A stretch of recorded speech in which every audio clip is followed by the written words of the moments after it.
Oke, assalamualaikum warahmatullahi wabarakatuh, teman-teman semua. Mana kabarnya hari ini, teman-teman? Baik, Pak. Oke, kan sebelumnya kita udah belajar tentang nasionalisme di Asia Timur ya. Nah, kita langsung lanjut nih ke munculnya embrio kebangsaan dan nasionalisme Indonesia. Tapi sebelumnya kita recall dulu ya. Maksudnya ingatannya biar bisa memahami ini lebih lanjut gitu. Jadi apa sih yang disebut nasionalisme Indonesia? Ada yang tahu nggak? Angkat tangan. Mungkin Hisham bisa. Males tuh maliknya. Hisham Gak bisa, Pak. aduh gimana sih? Rasa Mungkin inisial Anda. Oke, Pak, makasih, Pak. Nasionalisme Indonesia maksudnya tuh adanya kesadaran atas persatuan, Pak. Ya betul sekali, karena nasionalisme ini mereka sadar gitu dengan adanya persatuan dan kesamaan nasib ya teman-teman, akhirnya munculnya nasionalisme Indonesia itu tersebut. Boleh di next? Nah, ini adalah pertanyaan pemantik seperti biasa, supaya kalian bisa seger ya, bangun dan bisa menerima ini lebih mudah. Mungkin ini ada 3 pertanyaan yang mewakili 3 submateri, teman-teman. Di sini ada pertanyaan pertama, bagaimana peran organisasi keagamaan seperti Nahdlatul Ulama dan Muhammadiyah dalam membentuk perjuangan kemerdekaan Indonesia? Yang kedua, bagaimana kebijakan sistem tanam paksa mempengaruhi kondisi sosial dan ekonomi rakyat Indonesia? Dan yang ketiga, bagaimana peran politik etis dalam membuka akses pendidikan bagi pribumi dan memunculkan dorongan terpelajar? Mungkin dari 3 pertanyaan ini ada teman-teman yang berani jawab gitu ya? Nah, boleh Ahmad Firdaus. Oke, saya mau jawab yang pertanyaan ketiga, politik etis dengan pendidikan. Itu dengan terbukanya pintu untuk masuk ke Indonesia, orang-orang Indonesia ini diberikan gitu semacam kemudahan untuk mendapatkan pembelajaran. Seperti contohnya itu ada Stovia dan juga lain sebagainya. Yang paling saya ingat Stovia karena dia membuat organisasi Budi Utomo. Betul. Oke, mungkin kita perjelas lagi ya untuk jawaban nomor 3. Jadi dengan adanya politik etis ini kan ada 3 teman-teman. Ada yang apa nggak? 3 ide politik etis ini. Imigrasi. Betul. Ada pendidikan, ada transmigrasi, dan juga ada irigasi ya teman-teman. Ya walaupun itu untungnya ujung-ujungnya bakal nguntungin Belanda, tapi ini bakal jadi landasan utama untuk melahirkan kebangsaan nasional yang tadi udah disebutin oleh Nanda ya. Mungkin 1-2 ini gampang banget loh. Ada yang bisa nggak? Kayak peran organisasi, mungkin saudari dunia bisa organisasi keagamaan dalam kebangkitan dalam perjuangan kemerdekaan Indonesia gitu. Mungkin ada yang lain pada bisa nggak? Pak, cek ini dulu, Pak. Iya. Oke, mungkin buat mempermudah ya, saya bakal ngasih jawaban yang sangat umum. Jadi Nahdlatul Ulama ini kan berdiri tahun 1926, itu di Surabaya. Itu terdiri dari beberapa ulama penggagas, salah satunya yang paling terkenal tuh Kiai Haji Hasyim Asy'ari. Itu tuh mereka membentuk Nahdlatul Ulama itu buat kayak ibaratkan pada saat itu tuh banyak gitu mazhab-mazhab. Nah, organisasi Nahdlatul Ulama ini buat menjaga Ahlus Sunnah wal Jamaah. Jadi supaya nggak ada pencampuran kayak klinik atau yang lain gitu. Nah, untuk Muhammadiyah ini itu terbentuk tahun 1912 di Kampung Kauman, Yogyakarta ya, oleh Kiai Haji Ahmad Dahlan. Jadi kedua organisasi ini sama, awalnya pasti bergerak di bidang keagamaan, tapi ujung-ujungnya untuk kesejahteraan masyarakat khususnya di sekitarnya yang bakal ngebangun semangat perjuangan kemerdekaan gitu. Walaupun awalnya itu niatnya belum sampai sejauh itu, tapi dengan 2 organisasi ini terbentuk, ini menjadi langkah awal bagi umat Islam untuk sadar dengan nasionalismenya. Nah, udah dimantik gini, ada yang bisa jawab? Berarti ini Pak, berarti peran organisasi keagamaan itu buat kayaknya buat nyatuin sebagai wadah gitu kali apa ya, buat nyatuin keresahan dari masyarakat dan jadi pionir sebagai pergerakan dari perjuangan kemerdekaan Indonesia, bukan dari organisasi keagamaan, tapi dengan lewat seruan keagamaan gitu. Betul Nanda, karena pada saat itu yang disuruhkan Nanda itu benar ya, sebagai wadah gitu, sebagai wadah karena siapa sih yang nggak mau masuk surga gitu kan? Ya karena kan siapa sih yang mau masuk surga? Saya nggak mau Pak. jangan Pak, dijawab nggak mau Pak. Jadi kan karena mereka itu bawa spirit keagamaan, apalagi saat itu Kiai Haji Hasyim Asy'ari kan ada yang pernah ingat apa yang dikeluarin pernyataan oleh Kiai Haji Hasyim Asy'ari? Jadi orang Haji Hasyim Asy'ari itu pasca proklamasi itu adalah mengeluarkan resolusi jihad. Jadi resolusi jihad itu dikeluarkan pada tanggal 22 Oktober 1945. Di mana intinya itu beliau itu mengeluarkan fatwa bahwa hukum untuk mempertahankan kemerdekaan tanah air adalah fardu ain. Itu sih Pak yang saya tahu. Setuju tuh.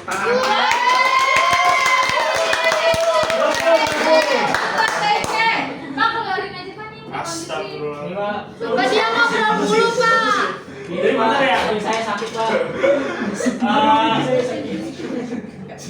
Organisasi keagamaan ini itu jadi peran vital gitu teman-teman, karena kan salah satu umat Islam tuh dengan umat terbanyak kayak mayoritas di Indonesia, apalagi dengan spirit stamina apa namanya yang mereka tuh kayak apa yang dikeluarin oleh kiainya itu pasti mereka ikutin selama itu baik ya teman-teman. Jadi dengan reduksi jihad yang tadi Hafizah kasih tahu itu tuh menambah rasa nasionalisme yang awalnya tuh dari spirit keagamaan menjadi rasa persatuan untuk kemerdekaan Indonesia gitu teman-teman. Nah yang kedua ini tahu nggak sistem tanam paksa di zaman siapa? Zaman dulu Pak, Hafizah lagi.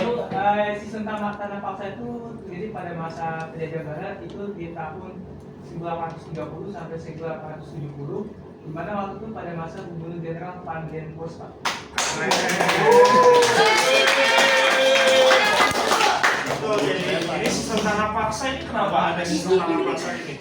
Pasti kan ada sesuatu yang terjadi sebelumnya dong. Karena sistem tanah paksa ini kan terjadi tahun 1800-an ya. Sedangkan sebelumnya dari zaman VOC datang segala macam itu belum ada sistem tanam paksa gitu. Ada yang tahu nggak kejadian peristiwa sebelum sistem tanam paksa ini ada apa? Untuk memenuhi komoditas, Pak. Ada yang bisa jawab? Oke paksa. Nah, boleh, Yobi. Oke, menurut pandangan saya itu sebuah sistem tanah paksa kan tadi kan 1830. Sebelum 1830 itu tentunya ada perang di Ponorogo. Karena dengan adanya perang di Ponorogo kan menguras kas negara Belanda itu kan terkuras ya, jadi dia perlu pemasukan juga dari sistem tanah paksa. Betul sekali.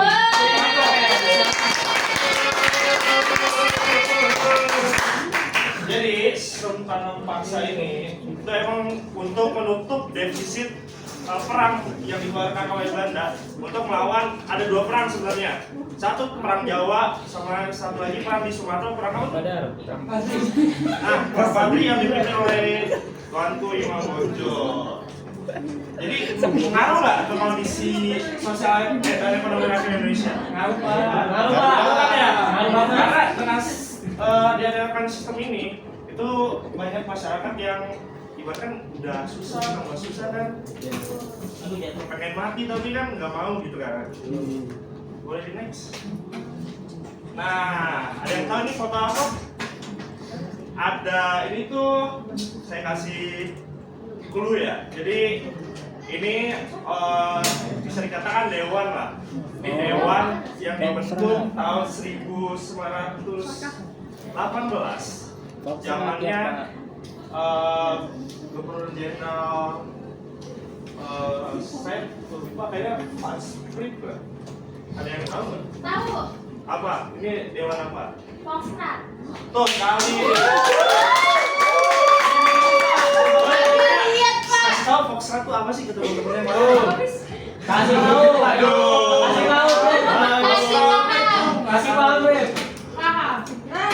Boleh April, Foxtrot apa April? Oke, yang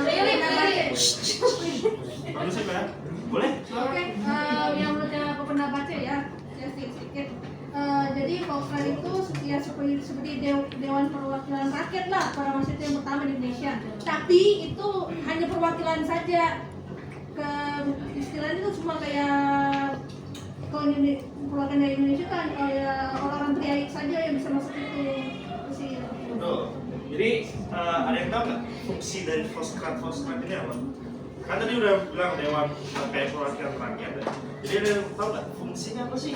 Ngapain sih Belanda repot-repot buat Foxtrot kan mendingan enak gitu ya, nggak usah ada Foxtrot jadi bisa semena-mena aja kan. Lagian ngapain ngabisin anggaran gitu kan. Jadi Foxtrot ini kan terdiri dari 1 ketua dan 24 anggota teman-teman. Ada yang tahu gunanya apa sih?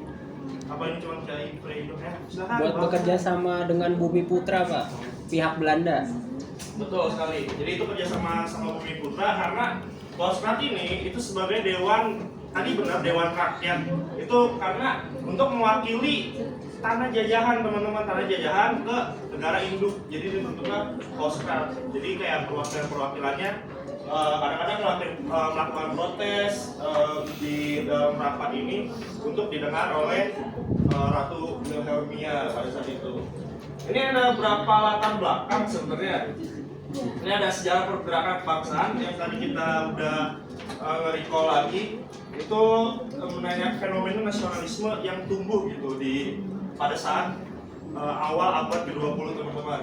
Terus ada faktor penyebabnya kan tadi udah disebutin ya, munculnya organisasi keagamaan. Terus kalau ditarik lagi itu kan ada Budi Utomo ya, yang akibat dari perkumpulan anak-anak Stovia yang punya ide tentang nasionalisme. Yang awalnya sih sebenarnya ide mempersatukan Jawa sebenarnya. Terus juga ada peran Foxtrot itu sendiri yang tadi udah disebutin gitu. Boleh di next.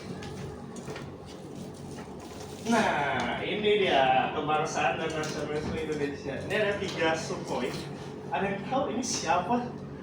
Dari 3 gambar ini siapa? Iya, saya Pak. Boleh. Yang paling kiri itu Kiai Haji Ahmad Dahlan di Muhammadiyah. Kalau yang tengah itu lukisannya Raden Saleh, judulnya Pemberontakan Diponegoro. Kalau pengusiran penangkapan sorry ya, penangkapan. Yang kanan itu adalah dari sekolah Stovia yang sekarang jadi Museum Kebangkitan Nasional. Betul. Jadi materi kita ini terbagi 3 submateri. Yang benar tadi sebutin Anda. Yang satu agama Islam sebagai agama mayoritas. Di sini maksudnya ini kita nge-highlight bagaimana umat Islam itu muncul gitu sebagai salah satu unsur dari kebangkitan nasional itu sendiri.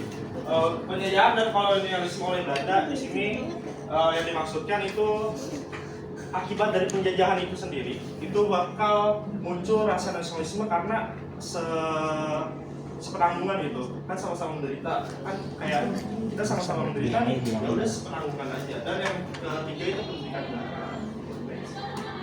Oke, sekarang Andres mau bertanya. Oh, nggak apa-apa. Nah, ujian manusiawi teman-teman.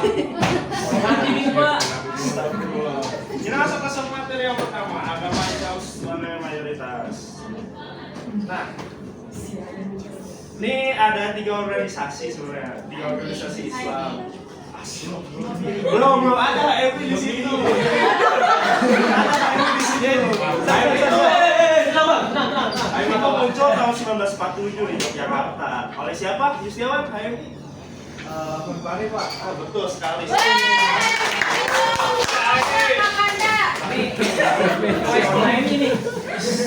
Anda.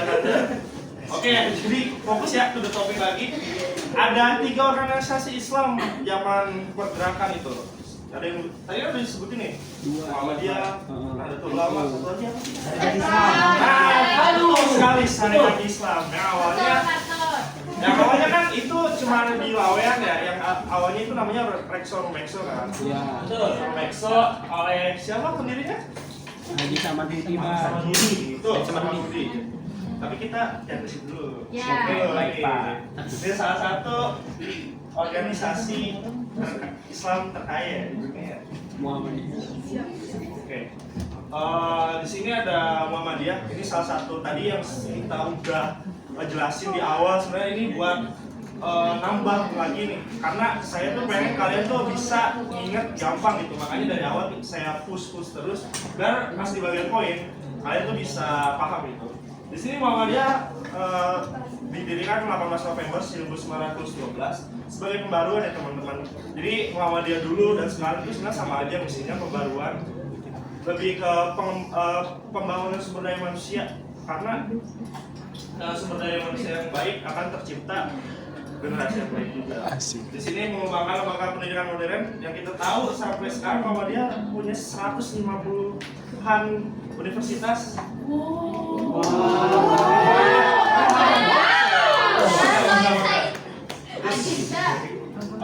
Membenahi anak juga pendidik sesuai syariat, karena pas zaman tahun segituan itu Muhammadiyah itu lebih kayak membersihkan praktek-praktek learning. Kan pasti kan kalian tahu lah ya, dengan Muhammadiyah muncul di Jawa, pasti kan dengan adat Jawa yang berbau mistis dan klinik itu kental banget ya. Muhammadiyah itu mencoba untuk meluruskan hal tersebut, dan pas di salah satu film, di film Sang Pencerah, kalau teman-teman tahu, di situ kayak Ahmad Dahlan berani ngubah arah kiblat masjid gitu. Karena sesuai perhitungan dia, karena dia lebih pentingin, maksudnya lebih mengedepankan akal juga. Akal juga disandingkan dengan ilmu agamanya. Terus menerbitkan buku dan jurnal untuk penyebaran dakwah, mendirikan sekolah-sekolah untuk menyebarluaskan ilmu pembaruan. Jadi emang Muhammadiyah ini menciptakan anggota-anggota, banyak anggota ya yang sebagai pahlawan nasional. Contohnya Jenderal Sudirman, Soekarno itu juga hasil didikan dari Muhammadiyah itu teman-teman. Boleh next. Nah ini dia, Syarikat Islam. Syarikat Islam kan ini awalnya didirikan oleh Samarudi ya, sebagai rektor. Awalnya tuh buat meningkatkan kesadaran nasionalisme teman-teman. Nah, Syarikat Islam di sini itu pas di zaman, tahu siapa? Setelah dari Surakarta terus pindah kan Syarikat Islam ke Surabaya. Ada yang tahu pas itu dipimpin oleh siapa Syarikat Islam? Cokro Aminoto. Di sini misi dari Syarikat Islam tuh akhirnya jelas teman-teman. Yang awalnya cuma sebagai ibaratkan kayak keamanan lah untuk jaga batik-batik di daerah Lawean.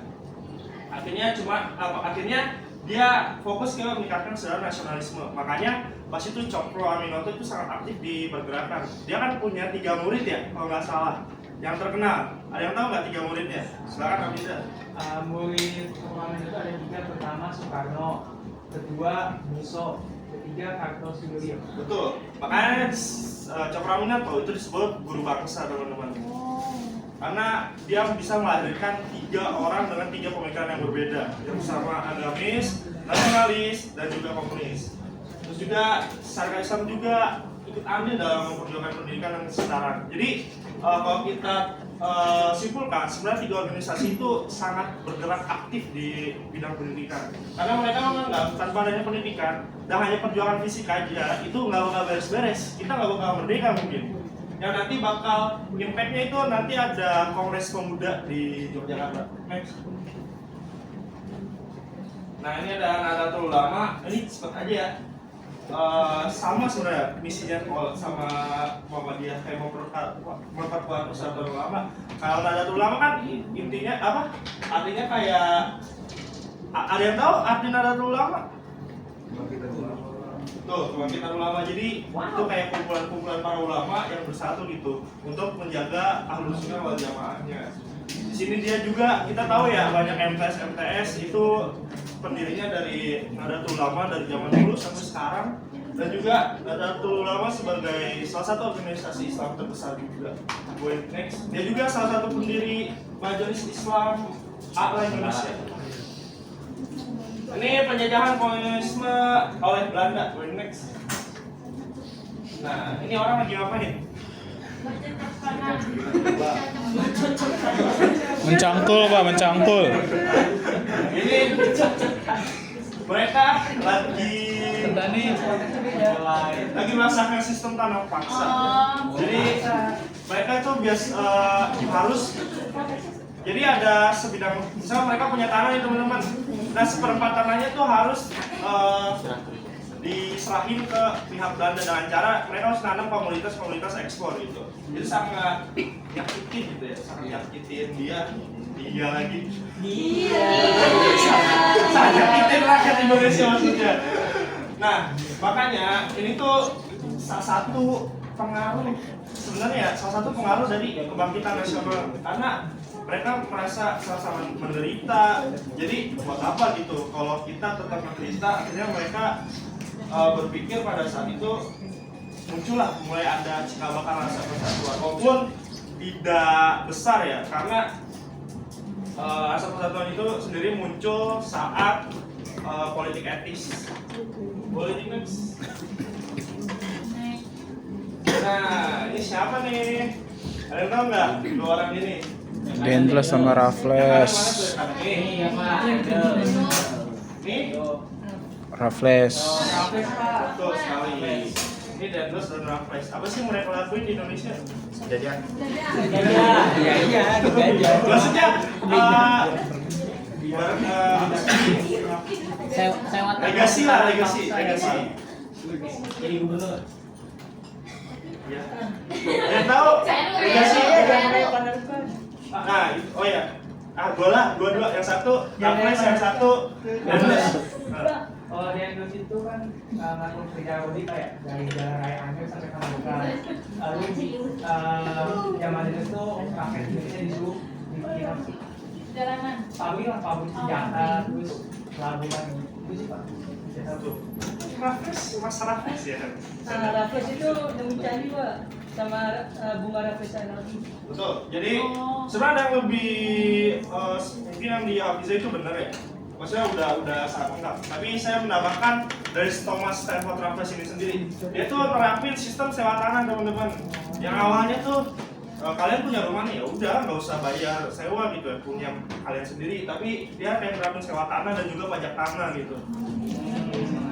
Itulah ya. Karena mahal ya. Per meter berapa sekarang sih? Pendidikan barat. Ini ada yang tahu? Ini siapa? Betul, ini Budi Utomo. Ini ada siapa pendirinya? Sutomo. Sutomo. Ketua pertamanya? Roger Wahidi. Betul sekali. Ada yang tahu Budi Utomo itu dibentuk di ruang kelas apa? Kelas 8. Dia kelas 9. Apa? Di Ruang bedah. Ya pokoknya mereka itu membentuk ini kesepakatan di ruang kelas ya teman-teman. Jadi bukan 308 dong. Kan satu lantai, stopnya satu lantai. Terus akhirnya mereka tuh nganggep kalau mereka punya ide nih, kayak aku punya ide gitu kan.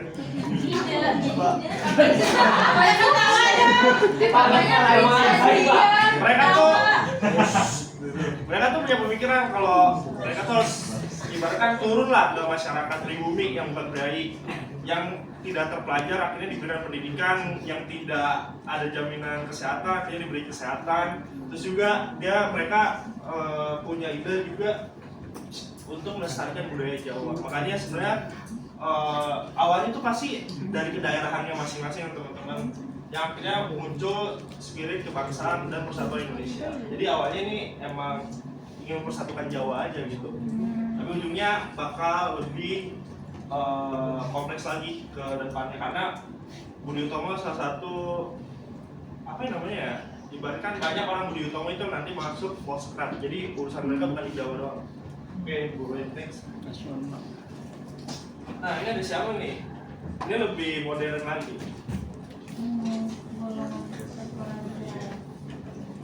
Ini ada Ki Hajar Dewantara. terus ada 3 serangga lah. Ya, terus ini ada English Parties ya di sini atau Partai Hindia.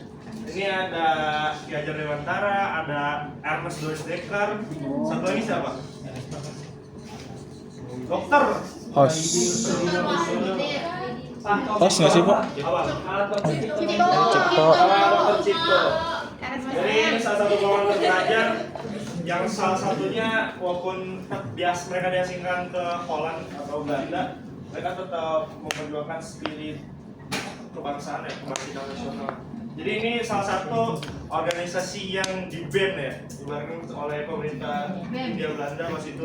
Karena saking kritisnya, apalagi ada 3 serangga tersebut yang ibaratkan nothing tulus lah kalau mau dibilang, karena ya daripada hidup dalam penjajahan lebih baik mati dalam keadaan merdeka gitu.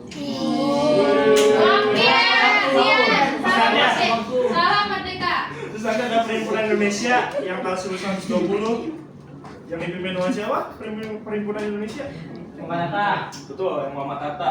Mereka menyebarluaskan tentang spirit kebangsaan di negeri Belanda. Boleh next? Pembagian Pak. Oke, pembagian kelompok. Ini ada 4 kelompok. Ini ada pembagian kelompok. Jadi kalian bakal dikasih 4 masalah. Kalian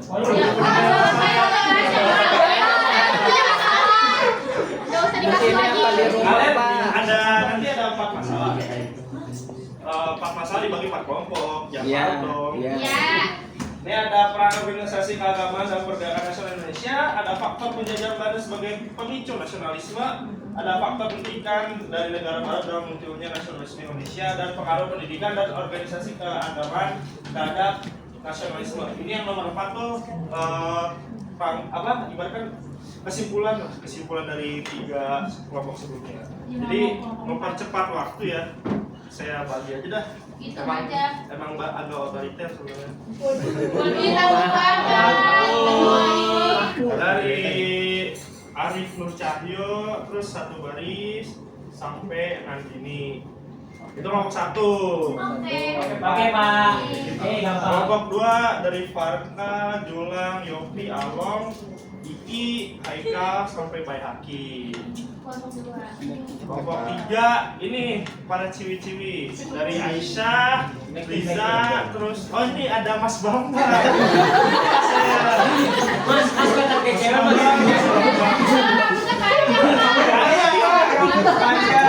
Mas Bambang sampai Hawa, Rofia, dan Resa. Dan kelompok 4 ini yang jajaran terbelakang ini semua. Dari Afizul, Fikri, Hisham, Gontar, Andin, Dinia, Grace, Faiza, Pander, Somi. Buat PR kan Pak minggunya. Biar nggak ada PR, satu lah. Ada orang satu ngomong. Soal ini nih. Ya, daripada PR 10 halaman. Gak apa-apa PR.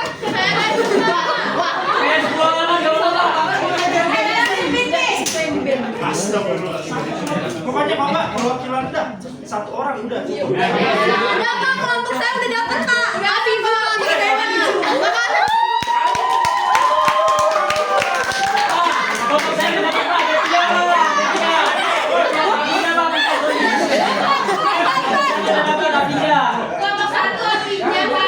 Kelompok 3 bagaimana?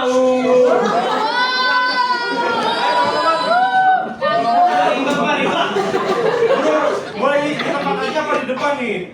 Apa di depan? Depan dong. Kelompok berapa? Ada dari tempat masing-masing. Tempat masing-masing. Dengerin dong kelompok saya pada mau berbicara. Ayo. Saya lebih ke pendidikannya, karena organisasi keagamaan juga bergerak di pendidikan ya, tadi seperti Muhammadiyah yang membuat universitas. Pengaruh pendidikan itu menurut saya pendidikan nasionalisme, mereka membuat Indonesia ini satu, walaupun berbeda-beda. Mereka membuat kayak Muhammadiyah itu Indonesia gitu.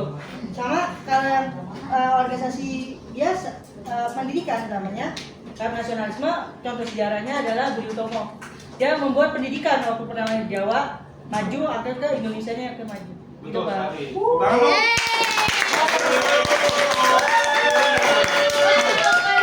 Satu, dua, tiga mana? Ayo, ngobrol. Pak, saya perwakilan dari kelompok dua. Siapa nama? Nama saya Julang.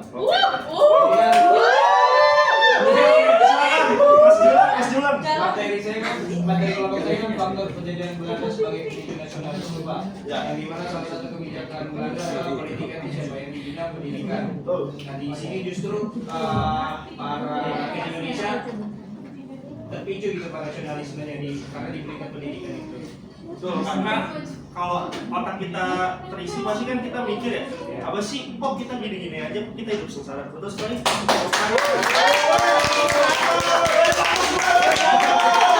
Ayo 1-3 mana ini?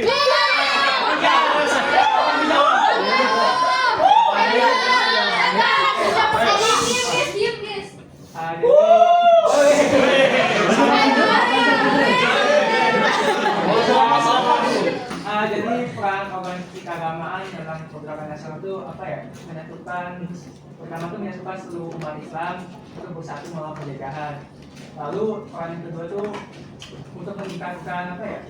Kualitas hidup tumbuh di bumi melalui pendidikan dengan adanya Muhammadiyah kan ada sekolah Muhammadiyah NU gitu.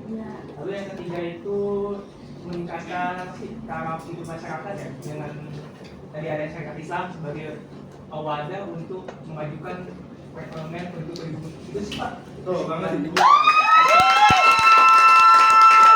Jadi organisasi keagamaan tuh bukan soal ngomong agama doang ya, tapi kita juga belajar ilmu duniawi karena dunia ada untuk di Nah, siapa nih? Oke, silakan kelompok 3. Silakan kelompok. Faktor pendidikan ya Pak ya dari negara barat. Jadi pendidikan dari negara barat kan ada Stovia, ya kan Pak? Nah Stovia itu bahkan membuat kebijakan tentang pendidikan dasar dan juga pendidikan dasar dong 6 tahun ya Pak. Nah jadi pendidikan dasar 6 tahun aja bahkan sampai dipakai kebijakan sekarang Pak. Terus sekali karena ini kita tuh masih melihat tandemnya tuh Belanda gitu ya. Karena Belanda udah ngasih konsep, kenapa ya konsep lain itu. Bener, tepuk tangan. Mungkin closing statement dari saya. Jadi teman-teman kita udah SMA ya kelas 11, jadi bisa mulai gitu memikirkan apa sih yang kalian pengen lakukan untuk bangsa Indonesia gitu. Jadi jangan, kalau kata John F. Kennedy, jangan tanyakan negara sudah melakukan apa untukmu, tapi tanyakanlah pada dirimu apa yang sudah kamu lakukan untuk negara.